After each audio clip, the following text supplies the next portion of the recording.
This is the Big O Show. This is the Big O Show. We locked and loaded. There he is. How you feeling, big man? You feeling good? I am feeling great today. Thanks for having me on, Big O. Oh, man, it's always a pleasure. I was talking earlier. I go, Keith and I usually, when we're going back and forth, it's never really football. We're rarely are ever talking football. Here, this will be all about football. It will definitely not be a lot about the conversation we had last night. But anyway, good. yes, definitely. Let's get into it. First of all, your thoughts on that just went by with Tua and McDaniel in his first year. What are your thoughts as an offensive guy and watching everything that you saw? Well, it was definitely an exciting year offensively for the Miami Dolphins. It was great to see them be able to score points almost at will, particularly the first half or first 3 quarters of the season.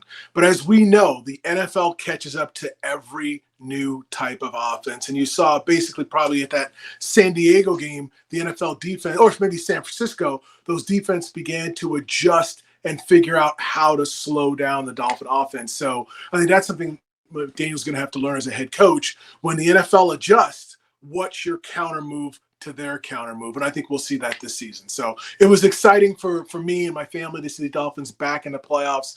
I'm definitely excited about this team offensively, future-wise, and even now defensively-wise. I think it's going to be a team to reckon with moving forward. What they were missing, they had the right to knock your ass out, right? But they didn't have the jab throughout the entire 12 round fight. Or you and I grew up with 15 round fights, but they didn't have that, and that's the running game. Yeah. And if that's something that comes from the Shanahan tree where he came from, and when I look at Purdy, he can always hand it off or dump it off to Christian. And there was those chunk plays, those yards that would make his life and John Elway's life easy when he can hand it off to Terrell Davis for 2 straight years, and stuff like that. And to me, that's what I saw. I saw that element missing. That I think that's what Tua needs to kind of take it over the top. And Mike McDaniel as a play caller, I thought that's that, they bunched up the middle of the field to try to cloud up the running lanes. Well, how do you take that out of the way? Bring those linebackers in and run on their ass. And I think we all know the element that there was missing. Your thoughts on that? Yeah, we all know one of the greatest assets a quarterback can have is a running game. And the offensive line is a key to that running game being effective. And the Dolphins had so many injuries on the offensive line. I love the addition of Tyron Armstead. He really solidified that left tackle position for the Miami Dolphins. And Connor Williams at center really took over there and didn't miss a beat. I mean, I don't think he missed a single snap all year long. So as they solidify that offensive line again this year, and then maybe add a more dynamic running back. Yeah, they had a 2-headed monster there, but they need that pounder. They need that situation where, hey, when they need to lengthen the game or shorten the game by handing the ball off to the running back, they can chew up clock and not always rely on that quick strike, go 60 yards in a play or two. So I think as they mature as an offense, as McDaniel matures as a head coach, I think he'll understand how to put those two pieces together and really deliver that knockout punch that you're talking about. By the way, your offense kind of missed that too at times. You never had, right? If Danny had that power running game, that guy, and I know, God bless Shula, man, with Overstreet and Sammy Smith, and over the years he tried to get that back to complement Danny, but it just never happened. You just never had that opportunity. And to me, that's what a Shanahan offense is all about. It kind of centers around that run game. And, again, you play guard. You saw how difficult that left guard spot was for the Miami Dolphins. So talk to us a little bit from that position, from that perspective. What did you see in the offensive line and why they struggled? Well, I think number one, it was probably the injuries. You bring Tyron Armstead in, he's a top tackle, proved it when he was healthy. but he's never been healthy all the time. So without that cohesiveness between those linemen, getting to know each other and understanding how they play, how they see, how they figure out this blitz, it makes it very difficult, particularly in an offense like they have in Miami right now. So I think injuries was probably the number one thing. And then you need guys to step up. Austin Jackson, can he stay healthy? Can he be the kind of player that they expected when they spent a first-round pick on him? Eichenberg, can he stay healthy? Can he stay in that lineup as a second-round pick? They've invested a ton of capital, both free agent capital and draft capital, this offensive line. It is time for it to gel and come together, but you have to stay healthy. You look at the Super Bowl, Kansas City. They lost the Super Bowl a couple of years ago because their offensive line couldn't block. And I have a personal connection because their offensive line coach is Andy Heck, who we played together when we were together in Washington. So I know how good a coach he is and how good he coaches that offensive line. But if you're injured, if your top guys aren't there to play and you can't play together, you can't win at the highest level. Yeah, you can get away with it maybe in the regular season, but when you get to the playoffs and you're playing the top teams, you have to have your line execute to their highest. And that's why you saw Philadelphia and Kansas City in that Super Bowl this year. Yeah, I mean, listen, we've watched Robert Hunt turn himself into a player, dude. Yeah, he's a really solid guard for the Miami Dolphins. Yeah, he's turned into a player. And again, he's also stayed healthy, which has allowed him to grow in that position and get better and better. And I thought this past season was his best season to date, overall. And that's been, Eichenberg has had the setbacks with the injuries. They've moved him around, which, Keith, you and Richmond, they plugged your asses in on the left side, and then they never moved you again. Yep. You guys had that luxury. I kind of feel bad for Eichenberg because he's had to move around, and that's got to play with your ass when you've got to habitually do everything on the right side, habitually everything on the left side. That has got to be one hell of an adjustment. Now, let me ask you something with Eichenberg. I don't know. This might be an unfair question to you. I don't know how much you watched of him, but before he got injured that last time, they felt he was turning the corner. And that's kind of what I heard inside the building. I was telling him, man, I don't see it. But they told me they could swear that he was turning the corner before he got injured that last time. What have you seen from Eichenberg? Is there anything there that gives you hope? Well, let me explain from a personal perspective. When you have a great left tackle next to you, it makes it easier to be a really good left guard. You can work together. And I think that's what they were trying to figure out with Tyron Armstead when he brought him in, and then put Eichenberg in and let those two guys gel on the left side. Now, it's not the blind side of the quarterback since Tua is a left-handed quarterback, but it's still a very important. They still have typically the best defensive ends will be on that side. So I think it's time for him to come and step up and be consistent. But again, when you're injured, I don't care who you are, you cannot be at your best. And that really is going to limit his ability to really consistently produce for this team. I think that's what their struggle is right now. They have a bunch of guys who they can find the best five, but can that five stay together and be healthy? You mentioned when they drafted Richmond and I. Yeah, they put us on the left side, and that was it. I didn't play any other position except for extra snaps on scout team and as an emergency situation, then left guard. And that allowed us to develop that cohesiveness and that communication where all I had to do was say Rich, and all I had to say is Keith. And we understood what we were seeing and how we were going to handle the situation in front of us. And I think that's what the Miami Dolphins offensive line right now is missing. With all those injuries, with all that interchanging, you got to put guys in a position, pass or fail, and let them succeed, because muscle memory on the offensive line is so important. I would have struggled if I had to go from left guard to right guard to center to right tackle. No, I was able to sit there as a rookie and my whole career and play left guard. So it was I didn't have to think about how to handle a situation. My body was so used to it from all those reps at that one spot. And let me tell you something. The bright side to all this, because let's not make it sound. You do have Teron Armstead. Connor Williams did a fantastic job of moving over to center, and you have Robert Hunt. So you have three of the five positions solved. And let me tell you something. Brandon Shell was effing money, bro, because he came in. They found him in the middle of the season, and sadly, because that was last year, that they would get all these injuries. And last year they got another injury with Brandon Show right before the damn playoff game, and what a shame. I'd like to see him come back, but that's the other thing, Keith. They are closer than they've been in a while to actually put together a pretty good line. Absolutely. When you say you've got 3 of 5 really solidified, and you've got probably 4 or 5 candidates who, if any of them step up, you're going to have a really solid offensive line. I think that's a great position for the Miami Dolphins to be in right now. And they're going to need it in the AFC East. You know, we've seen how great Buffalo is. We see what the Jets are trying to do now to step up there. So the competition in the AFC is unbelievable. The Bengals, of course, the Super Bowl champion Kansas City Chiefs. So they've got to get, if they want to compete for that trophy, that Lombardi trophy, they've got to get this 5 figured out, whether it be bringing another free agent or guys just figuring out a way to stay healthy. And I know some of that's out of your control.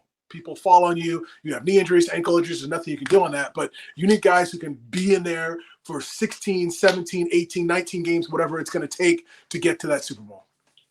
We're talking with Dolphins great Keith Sim. Keith, so let me ask you something. Where do you stand on Tua? Are you a believer? Are you a non-believer? Where are you with Tua? I love a healthy Tua, and I think that's an easy thing for most of us to say is when he's healthy, he's proven this season that he can be an outstanding franchise quarterback for the Miami Dolphins. The question that we all have is, can he stay healthy? And one of the things, I know we were chatting the other day, Big O, and I was telling you about that I've been in 4 or 5 different NFL health studies for brain injuries and concussion, and thank God my tests are fantastic. But I've seen so many guys that I've played with in the 90s that are truly struggling mentally. I've got my youngest son is getting ready to start high school football. So as a parent, as a former NFL player, I'm concerned about these repetitive issues for him. It was horrific seeing him on the Cincinnati game on the sideline being carted off. And I applaud the way he bounced back. And I know his desire is to play. As a Miami Dolphin organization, the question I have for them is, quarterbacks are now getting $200+ million contracts when you're a franchise quarterback. Can you put that kind of money out there, guaranteed money out there for a guy you're not quite sure can stay healthy? If he stays healthy, he's easily a top 10, if not arguably a top 7-5 quarterback in the NFL. Question is, can he stay healthy? To this point in his career, he has not been able to do that. And I think this year you run with Tua, you run it back and see what happens. If he stays healthy, pay the man because he's going to be your guy. But if not, I don't know. I'm tired of the Dolphin organization searching for that quarterback. So I was a guy who wanted them to draft Tua. I was happy when they drafted Tua because I loved what he did in college. But in the back of my mind, I always had that question of health. And as the offensive line gets better, maybe you can say, hey, he won't take those hits. But you and I talked, does he know how to fall when he gets hit? Is he going to get that freak injury like he got in Alabama? I don't know. I'm glad I'm not the one whose livelihood is on the line making that decision, particularly this year, because there's other quarterbacks that may be available at the right price. And I don't know if you pull the trigger on a Lamar Jackson or Aaron Rodgers or whatever might be out there because you've got Tua in the building. You love everything about this kid. He's everything you want in a quarterback. The only issue is health. And Shula used to say, you can't make the club if you're in the tub. Right. Yeah. No, that's always been the saying. Now, let me ask you, when you look at his situation, one of the things that I've pointed out, his hip injury, his 2 concussions this year, the 2 ankle injuries, they all happen between 3.81 and 5.1 seconds. The last one against the Packers happened at the 4.81 second mark. And my argument is, if you think about it, all his major injuries have come from holding on to the ball too long. And you played with a guy, I don't know, I think his name was like Dan Marino or something. Yeah. Dan Marino was going to either make a decision or get rid of the goddamn football. He wasn't going to hang around back there scrambling for 10 seconds. Were there moments that Danny slid one way or another or rolled out quickly to fight? Of course, because he saw it was open field or whatever, and he can buy himself that extra half a second or whatever. But one of the things he never did was hold on to the ball. And one of the things that I think one of the things that is a knock on Tua is this warrior-like mentality that he wants to keep the play alive. And my brother, if you're built like Josh Allen, you can do those kind of things. You know, the first year, Joe Burrow took a beating behind a bad line. Yeah. How did it end up? With a blown out knee. Remember that?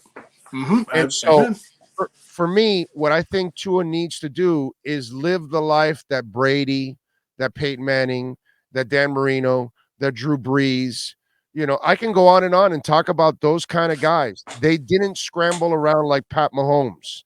They didn't do things. Nobody can do what Lamar does running around. Yeah. But they're not going to be Cam Newton. They're not going to be Josh Allen.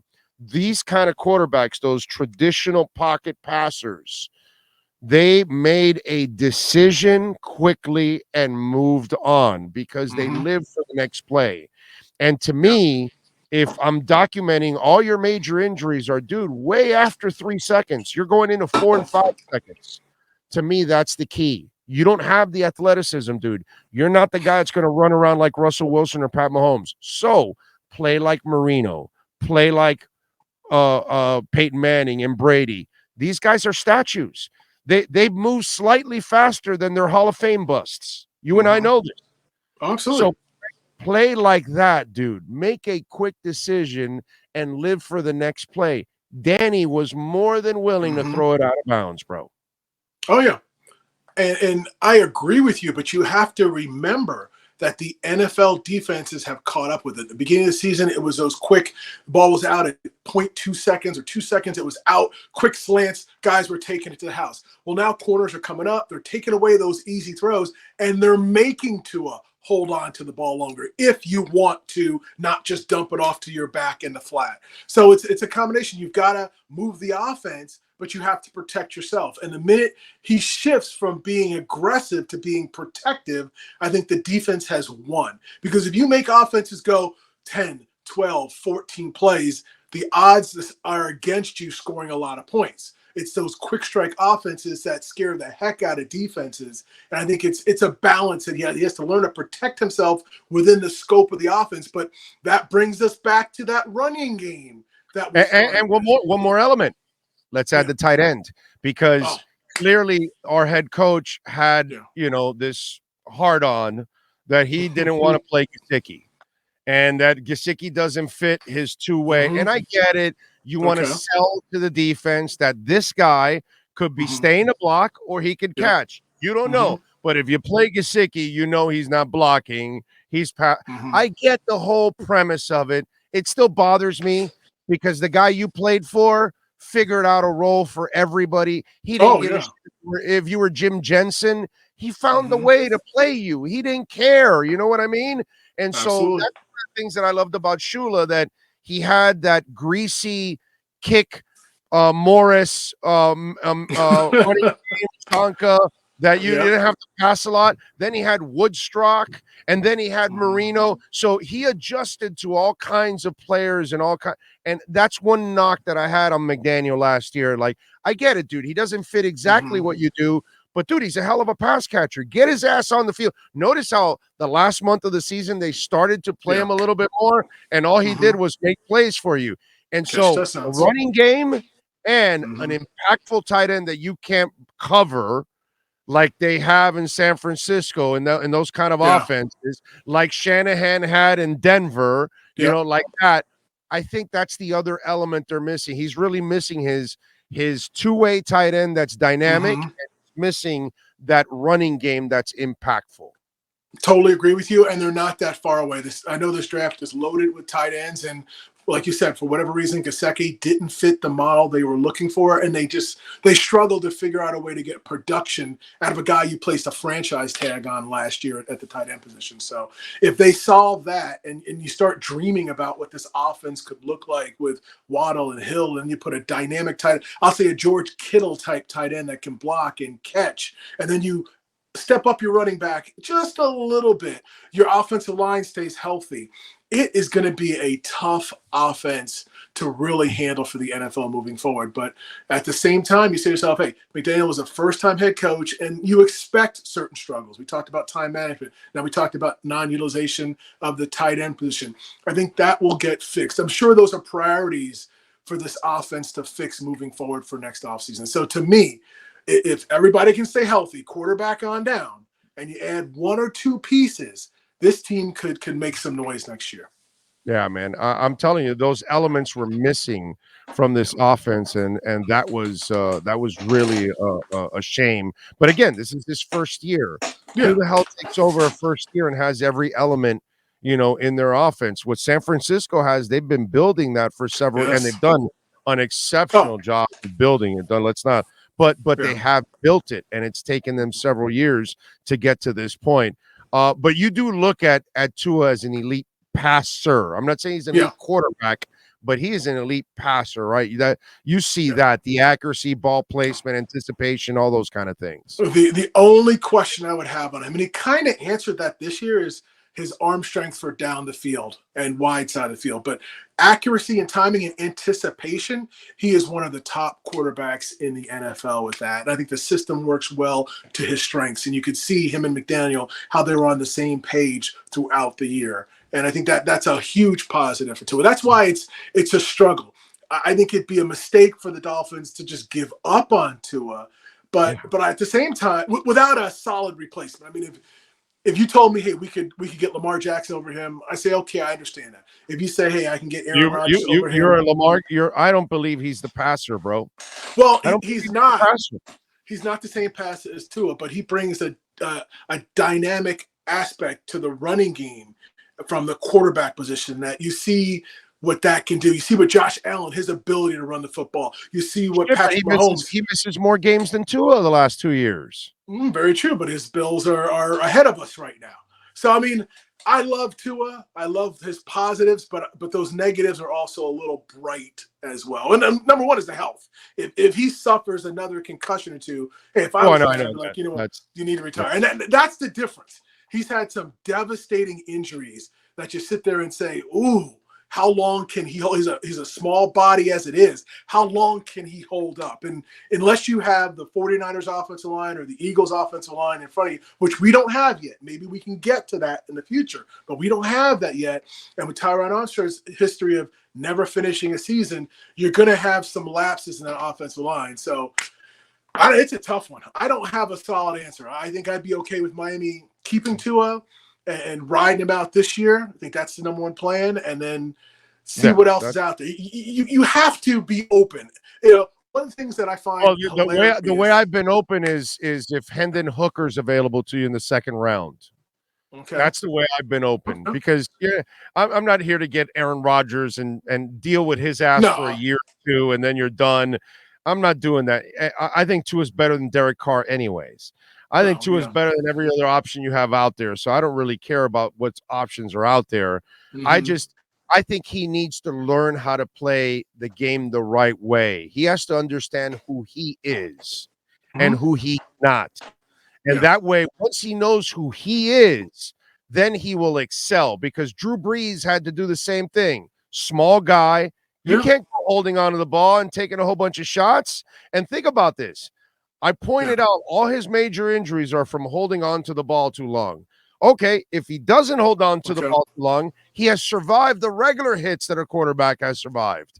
So, dude, stay playing the way it normally plays the game, and you will be fine. Everything else, if you start thinking you're Pat Mahomes or you're Russell Wilson, then you can start running around back there. No, dude, you're not Fran Tarkenton.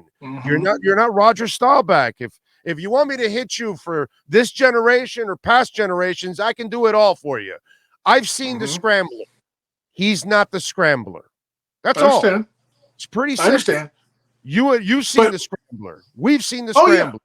He's not the scrambler. Neither was Marino. Neither was Brady. Neither was Peyton Manning. Neither was Drew. A lot of great quarterbacks weren't scramblers. No, that's true. But you also have to keep in mind that you're kind of playing into the defense's hands when you say don't hold the ball, because now we press those receivers and we take away that quick little strike and make you dump it off. And then your weapons on the outside are going to get frustrated because they're not getting the opportunities to showcase their abilities as well. So playing within yourself. So then you got Clayton and Duper in the huddle complaining, is what you're saying. Yeah, absolutely. And Tyreek Hill, who's an all-pro wide receiver, fastest guy in the NFL, hey, he wants to be turned loose. And if you're not feeding the rock to him, then it could cause chemistry problems. So it's a tough mix and a tough balance. But, hey, to me, that's a good problem. You have so much talent. You just want to keep everybody healthy and then let them do what they do. All right, so let me ask you something. Your buddy got into the Pro Football Hall of Fame, guy named Zach Thomas. I don't know if you know him. You might have played him or something. So let me ask you. So give us your best Zach story.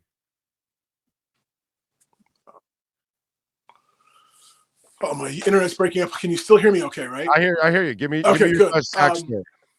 Zach and I were teammates for about 3 years in Miami, and I'm sure lots of people have come on and talked about, Zach was a pro from the very beginning, his work ethic and those kind of things. But I had the pleasure of not only being Zach's teammate, but facing Zach when I was part of the Washington Redskin football team in a very pivotal game. I think it was 1999. It was the last game of the season. For us, we had to win the game to secure the NFC East. Dolphins had to win that game to get in the playoffs. Marino versus Brad Johnson. To look back on that the players on the field, I think it was 5 or 6 Hall of Fame players on the field. We weren't worried about Marino.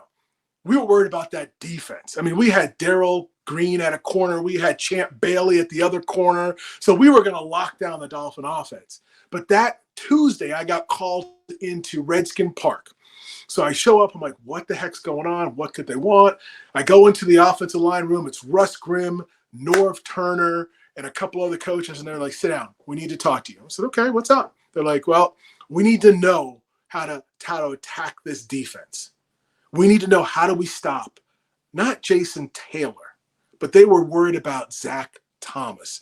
Nobody did a good job of getting a lineman in Zach's face. Zach wasn't the biggest guy in the world, but he was so smart and so quick, and he studied so well. He knew where the play was going before the snap. We ended up that season the second-rate offense in the NFL to the Rams, and we had the top running back in the league. We had Brad Johnson at quarterback. We were pulling left and right, but we were so worried about Zach Thomas. And all I could tell him was if we could get a lineman in his face to run with him, then we have an opportunity to slow him down.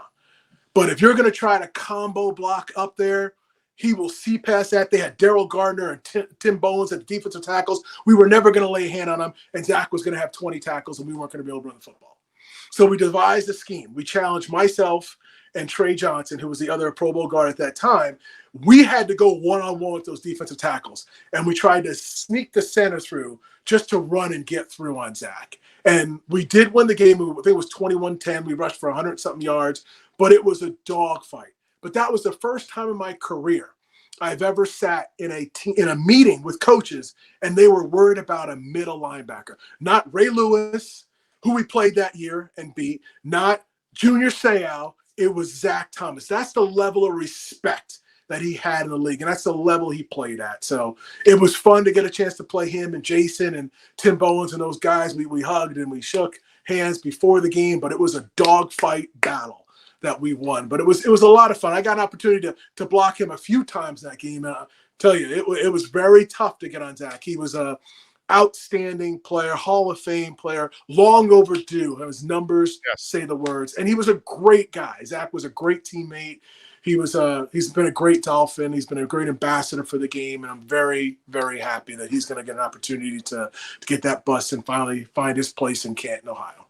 That's why Zach always had a lot of respect for Kevin Mawai, I guess. Yeah, yep. Kevin was one of those few centers that could slip up there. Jets did exactly what we did and tried to man up those defense tackles, which was tough.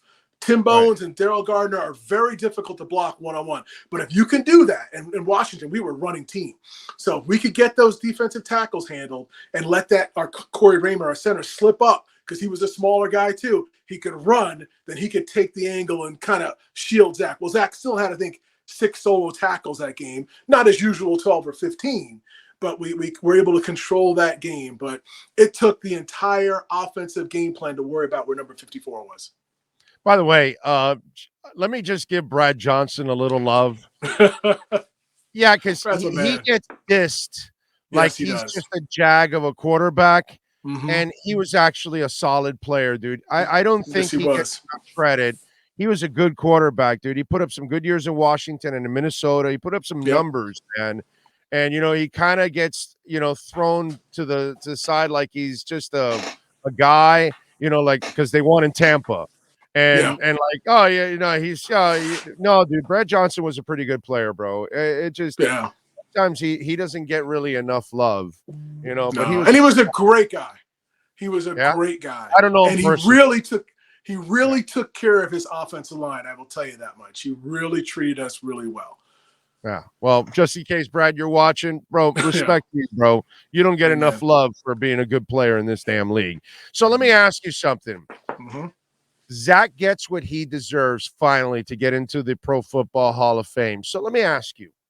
I hope I know where you're going with this. How about Richmond Webb, Keith Sims, and the Marks brothers? Okay. Like first of all, F, bro? Like what the F? I don't understand. First of all, I can honestly tell you, I am not a Hall of Fame player. Okay, I am not. I got injured later in my career. 3 Pro Bowls is not enough. Richmond Webb absolutely should be in the Hall of Fame. We tweeted out, Higgy and I talk about it all the time. I don't know why the Miami Dolphin organization has not promoted. If you were getting Zach in, great, you accomplished that. Now it's time to get Richmond Webb in. He is definitely one of the all-time great left tackles, offensive linemen to play this game. And since Tony Baselli went in last year, there is no excuse for Richmond Webb not to be in the NFL Hall of Fame. Absolutely, and better career. And I understand people get hurt. That's life. But Richmond, from the day we stepped on the field, he was one of the top 3 tackles in the AFC. Made the Pro Bowls rookie, I think, with 7 straight Pro Bowls. Played 12, 13 years. He definitely deserves to be in. Had the pleasure of playing with Dupe and Clayton as well. To me, they're Hall of Fame receivers as well. They changed the league. Whenever you have players that come in and change the league for a decade, they deserve that recognition. So I think those 3 guys, Richmond number 1, needs to be in the Hall of Fame. But again, I am not a Hall of So is Richmond too humble, too nice, and not in the media spotlight, not doing any broadcasting, not on the national stage and all that? Because as you know, if you get into that media spotlight, then all of a sudden you become more of a darling, and then you become, you're more of a household name. You're there. You grow in other ways outside of the field, and then all of a sudden you find yourself, being more accepted into all of this. Your teammate. There has never been a more low-key, humble human being than Richmond Webb. Yeah, Richmond used to get me in trouble all the time. He would complain in my ear because our lockers were next to each other, and I would say it publicly. So I would get called up to Shula's office when it was really his idea. But you're absolutely right. He is so humble. I know he wants the honor, absolutely, and I know he believes he deserves the honor. But he's waiting for them to come to him. He's not going to stand up and politic for itself. It's up to us. Higgy and I talk about it when Armando Salguero tweeted out. I think he tweeted out he finally got Zach in the Hall of Fame, his presentation. I immediately tweeted to him, "You're not done. Now it's time to get Richmond Webb in the Hall of Fame," and he agreed. So I think it's time for the local press to get behind it and recognize the incredible Hall of Fame career he had and get him from the semifinalist list to the finals list, and hopefully at that point they can fight in that room and recognize the incredible career that Richmond had. Are we penalizing the Marks brothers because of a little slip up that they had off the field early in their post career? That it wasn't like anything that became habitual. No, they made their mistake. They're human beings. They moved on, but their numbers are better than a bunch of Hall of Famers, and their numbers are elite numbers, bro. Yeah. I mean, it's ridiculous that they're not even mentioned. They're not even talked about. It's amazing to me, and I know with the game how much it's changed where you can't touch offensive players on the line of scrimmage are releasing pass interference. And I can only imagine the numbers that combination, that trio of Marino, Duper, and Clayton would put up in today's game. And I think that's what penalizes them in a way, is their numbers are good, but you see now you got a 17-game season and you got people catching 100+ catches is a norm now. But they were putting up these great numbers. And again, they changed the game, the way the game was run in '84. And I think that needs to be recognized. And I hope before it's too late that those three guys do get their rightful due in Canton. By the way, I say this, and I say this with all confidence in the world, because I watched the entire era, obviously.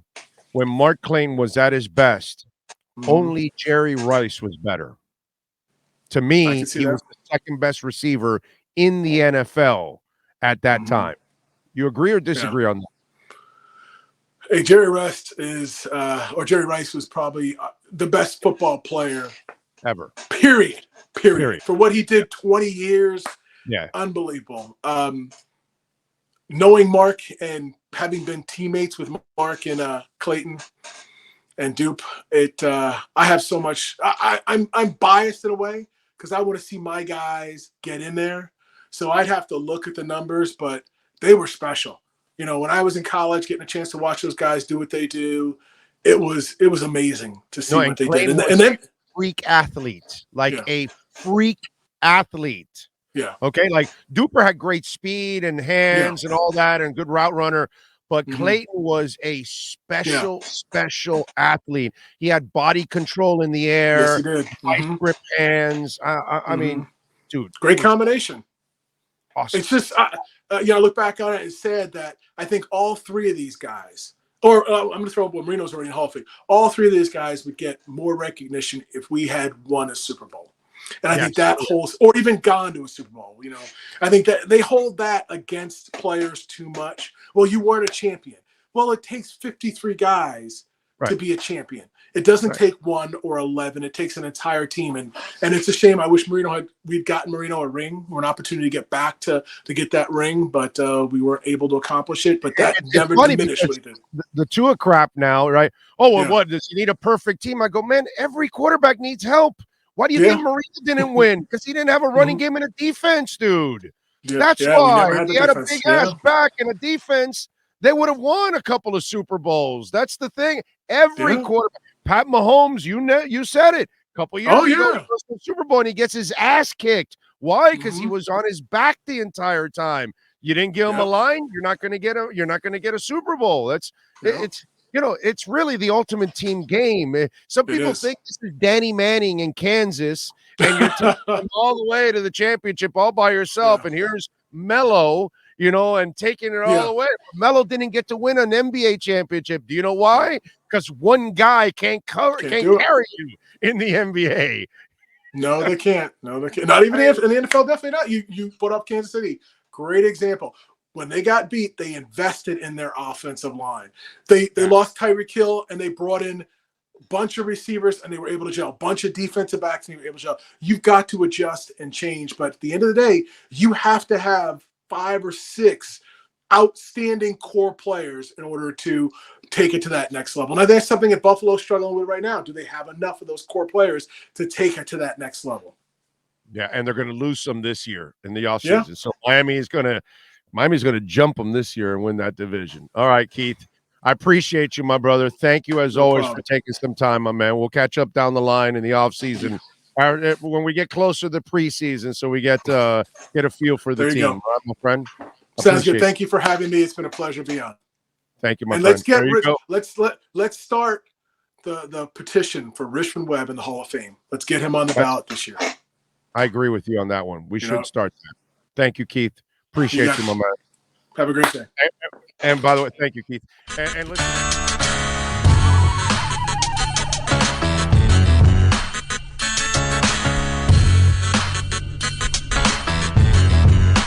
This is the Big O Show. This is the Big O Show.